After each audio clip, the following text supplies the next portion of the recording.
Ayağını çekil gidesin ayaktaydı. Sen kaç yol var canım. Gelin. Başıma öp Allah'ım.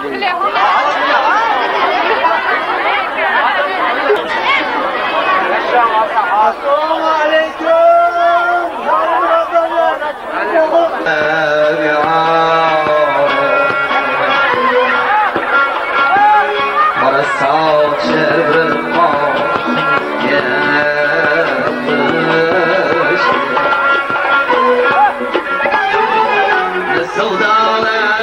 Bu sevdalar yataydı ya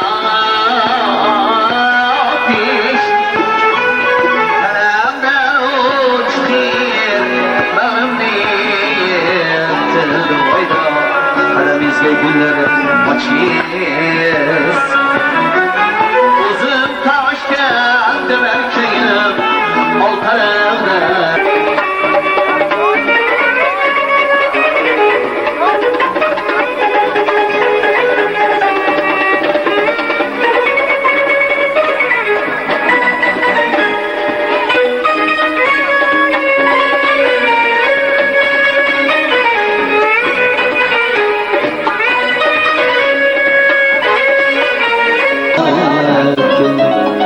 Şirin sözünü sağlanıp geldim Ben seni özünü sağlanıp geldim Şirin sözünü sağlanıp